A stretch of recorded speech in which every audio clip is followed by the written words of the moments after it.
and I still picked up my carries the next day just so I could dump them down the drain, because that was my mentality.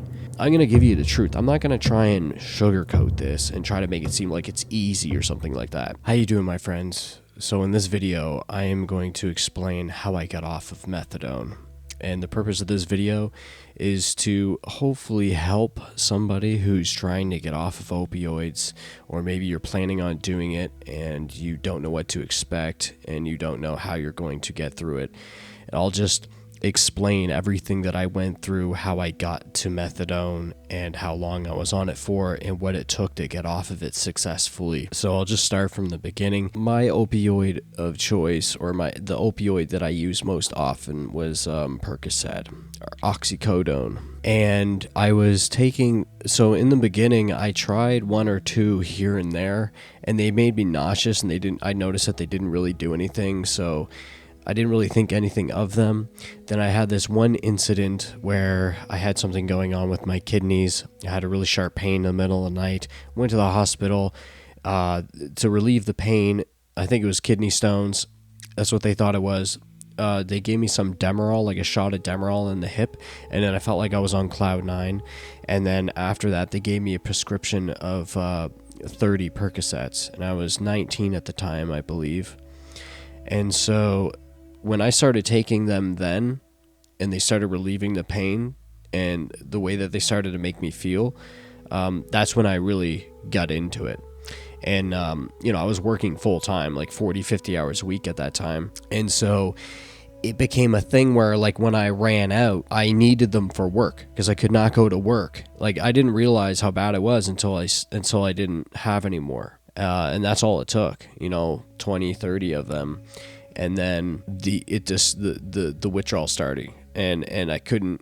I tried going to work a few times, and the times that I would go to work where I was withdrawing, I would just be trying to get somebody to meet me at work on break so I could just go through my day. And that's the routine that you get stuck in. And then after a while, once you start needing like 4, 5, 6, 7 a day just to feel normal and to be able to function, because you got to go to work and you got to make money, it just becomes this never-ending cycle, this of you needing it, and it becomes unaffordable. You start going in debt. So the next best option, so after about 3 years of this nonsense, even when I could not get Percocets, I would get any other opioid that would do the trick, because it's all the same thing, just different.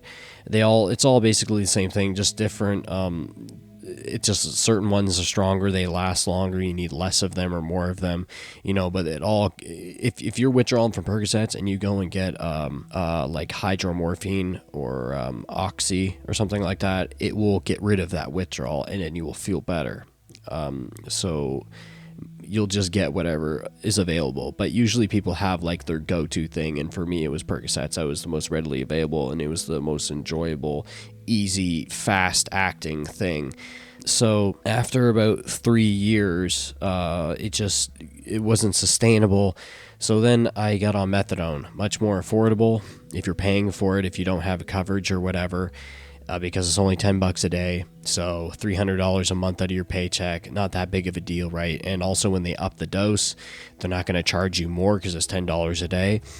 But I was on it for 8 years, almost 9 years, because there's points where I went on and off of it. And I figured that in the beginning I would be able to cut down really fast and then just get off of it and get it over with. And I realized that you have to be extremely patient, and getting off of something like this takes an extremely long time. You can't just cut down the dose quickly and then it's just not going to happen. I went cold turkey a few times and that was absolutely horrendous. I mean, 35 or 40 milligrams at the time. One of the first times I tried going cold turkey, I was going through tremors. I was almost like micro seizures, just shivering and shaking in bed, sweating, soaking the sheets, not able to do anything, waking up in the middle of the night, feeling like my kidneys are going to collapse. Even though you're drinking water and staying hydrated, it's like your organs just can't function the same, and you're useless. You can't do anything. It is absolute fucking hell. And the reason why it's so bad with methadone is because methadone's so long acting. If you look into any of the literature, it'll tell you that most, like let's say if you go cold turkey, or even if you taper down and you get down to that last dose and then you're finally done, the full amount of the withdrawals don't even start kicking in until like day 9, sometimes to 2 weeks. So that gives you an idea where if you're on something like Percocet, you're going to feel the withdrawals within like a day or two, and it's going to peak after about 9 days. And so, but methadone's not like that. This stuff gets into every fiber of your body. I'm not trying to deter anybody from getting on this stuff because it can help you, but just know what you're getting into because it's very long acting. Its half-life is very long, and it gets right into the bone marrow. It gets right into every fiber of your being, right? It really twines itself into your DNA, so to speak. And when you try to function without this stuff, if you go cold turkey, if you're thinking about getting off this stuff, don't go cold turkey. It is a horrendous idea. Don't do it. Taper down. I'm telling you right now, I tried it a few times, and it was the worst possible thing that I could have done. Absolutely horrendous. When I first started tapering, I tapered down and then went back up on the dose. When I went up on a high dose, the highest dose I was at was 90 milligrams. And usually when I would go up to a high dose, like 65, 75, 85, 90, within that range, because I went up and down a few times over the years, I would get like water bloating, like it would look like I was getting fat, like my face would swell up. My average weight, like when I'm healthy, is 150 pounds to 155 pounds. I weighed almost 170 pounds while I was on a high dose from like water bloating and stuff. Just messing with my testosterone and my metabolism big time. I was like 167 pounds at one point. Really puffy in the face, not looking too good. But when I finally... this is about almost a year ago now, since the last time that I've taken this stuff. When I finally decided, when I was at 90 milligrams, that like I'm completely done with this shit. I made a decision, and I knew 100% certainty in my head that I was absolutely done with this fucking shit. Like no fucking around. Like I am done with this shit. Okay. And I thought about how I was going to get off of it. Here I am at 90 milligrams.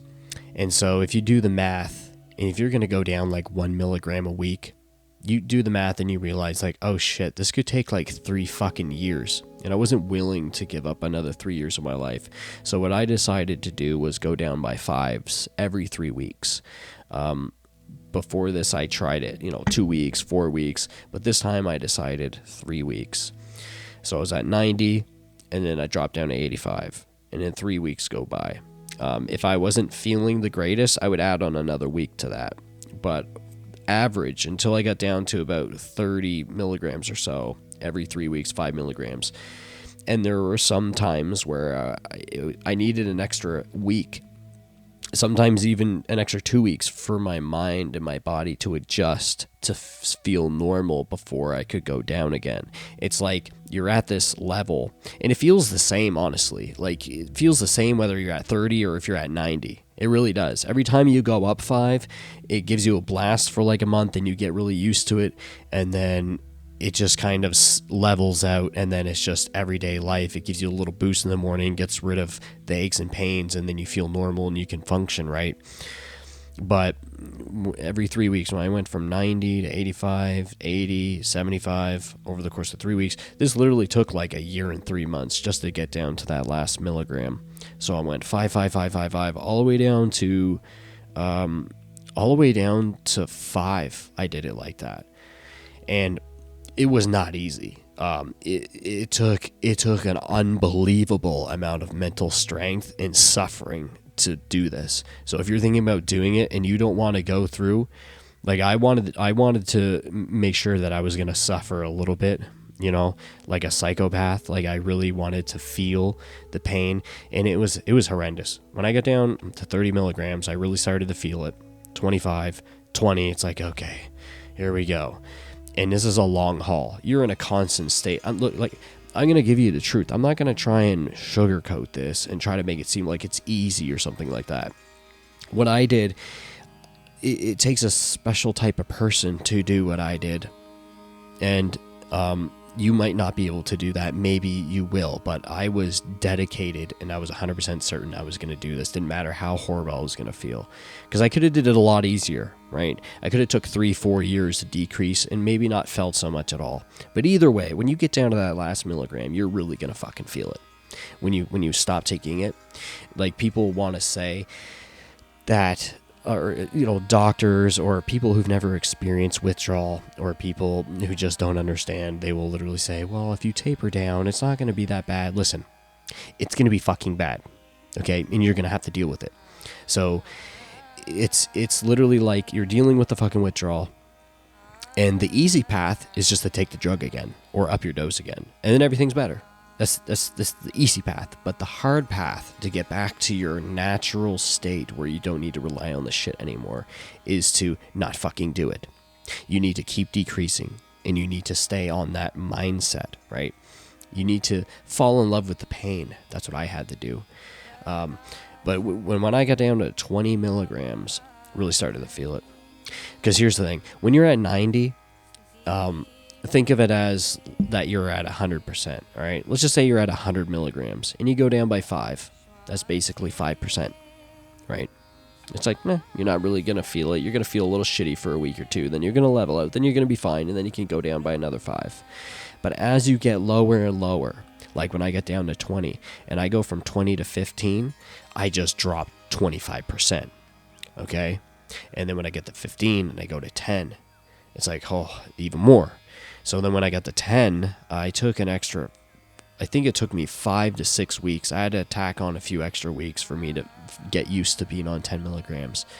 It was like week 5 or week 6, and I was like, okay, I feel like I'm finally ready to go down to 5. When I went from 10 to 5, the withdrawal equivalent to that, I would say, is equivalent to going from 90 to 45. Just smashing your dose rate in half, like cutting your rate in half. It was horrendous. Absolutely horrendous.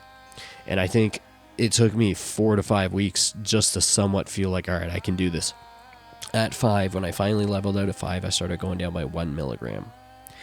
I just started doing one at a time. And then when I got down to the 1, I didn't even want to go half. I didn't want to go 0.5 milligram. I just wanted to stop. So right when I was at that 1, I stayed on it for, 4 or 5 weeks. See, when I got, like I said, I did 5 milligrams every 3 weeks until I started getting down to the difficult spots. And that's when I started doing 4 weeks, 5 weeks, 6 weeks when needed. That last 1 milligram that I was on, I made a plan that it was the last day I was going to take it, and the next day, no more. And I still picked up my carries the next day, just so I could dump them down the drain, because that was my mentality. That's where I was with this shit, and that's exactly what I did. I dumped every one of them out, and I was just done. And the literature was right. After 9 days or so, man, it really, really hit, And you would think, oh, come on, man, you went from 90 all the way down to 1, and you're on 1 milligram. What's 1 milligram? This shit ain't fucking 1 milligram oxycodone, okay? It's not a little piece of a Percocet. This is some hardcore, strong shit made by the Nazis, made for war times, made for long-acting stuff. Is brutal. I did not start feeling like somewhat myself until 4 months afterwards, and that's coming off of 1 milligram after I was somewhat leveled out and used to it. So that gives you an idea. Don't try to be a tough guy. Don't try to be like, when you get at 10 milligrams, oh, I'm just going to stop. I'm just going to go cold turkey. Or you're at 50 milligrams. Oh, I'm just going to go. Listen, no. If you want to go cold turkey at the higher dose you are, that it's going to be 1,000 times worse. It's all bad, no matter what. Wherever you stop, it's going to be bad. But it took me about 4 months for the rough stuff to finally start, like the aches, and I wake up and I'm like, oh my god, I haven't felt like this in a decade. I'm starting to like not feel like I'm 1,000 years old. This is amazing. That was after 4 months from 1 milligram. So just think about that. And then, 5 months, 6 months, 7 months, 8 months, it just starts becoming like, it's like you were never on it anymore. It's like you wake up, you can't believe it's finally over, but you just start living like you were never on it, just like a thing of the past, just like whatever. But if you're thinking about going cold turkey, man, I'm telling you, if it took me 1 milligram, if it took me 4 months from 1 milligram to get to that place of like, finally, like stuff in my brain is starting to do its own thing, just imagine what it would take you to go cold turkey off of 40, 50, maybe 100 milligrams. I can guarantee you that you would be in a state of withdrawal for 12 months, maybe even 18 months. It would take forever for your body to adjust because it's such a shock to the nervous system, such a shock to the organs. Your body needs time to adjust, for sure. Tapering is the way to go, all right? But don't let doctors or people who don't have experience with this stuff try to fool you into thinking that this is easy. Whether you're on whatever opioid, maybe you're not going to get on methadone. Maybe you're just going to stay on the opioid that you are, and you're going to properly decrease the dosage. No matter what, it's all going to be difficult, and it's all going to have different severities. But if you are thinking about getting on methadone, just know that this is something that you're going to have to go through. And it is a difficult undertaking. Nobody around you will understand the immense amount of time, the immense amount of patience, the immense amount of suffering that you're going to have to go through. If you're going to do it like I did it, right, where you're going to go down in 5 milligram chunks. Because I don't want to waste a few more years. But if you're okay with that, I don't think it'll be that difficult. But just know, I shouldn't say it shouldn't be that. It's going to be fucking difficult. Just know that when you do get down to that last dose and you stop, you're still going to get hardcore withdrawals 9 days later. Okay? And so you got to plan everything out. You got to make sure that you're eating good, you're drinking lots of water, you're getting good sleep, you're around good people, you're in a good environment, you have stuff to occupy your mind with. You need to keep your mind in a state where you're never going to go back, and you're going to rely on your endogenous molecules and chemicals and systems within your body and in your brain to be able to get you back to that normal state again. You're going to be able to rely on yourself. There's going to be no more of this external shit that you need, right? So you can feel normal again. So just know it's possible, because I made it, and I feel fucking great now. I do. I just got over a cold, and that was pretty horrible. It lasted a couple of weeks, but like, that cold is nothing compared to the methadone withdrawal. If you don't even know what it was, if you don't know what it's like or something like that, or you're thinking about getting on pain medication because you broke an arm or something like that, know what you're getting yourself into.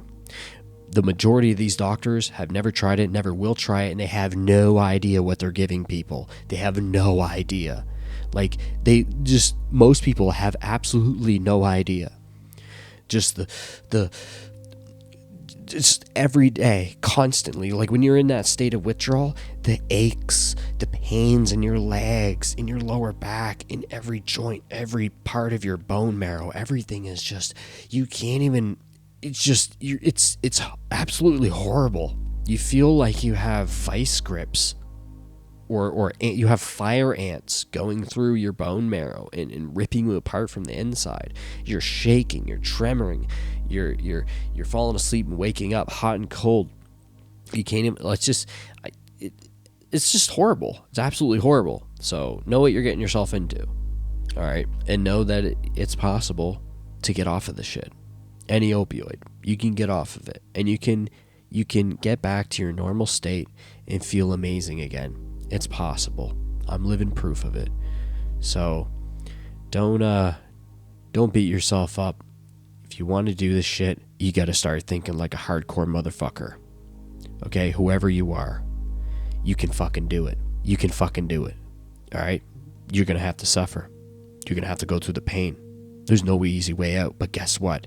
One of those days, you're going to wake up, and it's all going to be gone. It's all going to be better. And then you can finally be yourself again. All right? It's just, you got to go on for the long haul, dude or girl. You got to go on for the long haul. And you got to think long term. And you got to be willing to put in the suffering, because that's the only way out. There is no shortcut. There is no easiness. It's going to be difficult no matter how you do it. Okay? So, I don't know if any of this is going to help. I hope it does. I know there's barely any videos out there that tell people any of this stuff. So, I hope this helps you, man. And I hope that you get to a better place. Or one of your loved ones, you know. I don't want to see anybody on any of this stuff. I mean, if I break a leg tomorrow, there's no way. I might take Tylenol or Advil. That's about it. There's no way. There's no way I would ever get back on that stuff. There's nothing out there that could make me get back on that stuff. I don't care if I go through surgery. I don't want it. I don't want anything to do with any of it. It's just, no. So anyways, I hope that you're doing good. I hope this helps you. And if you want more videos talking about this type of stuff, then let me know. All right? Peace out.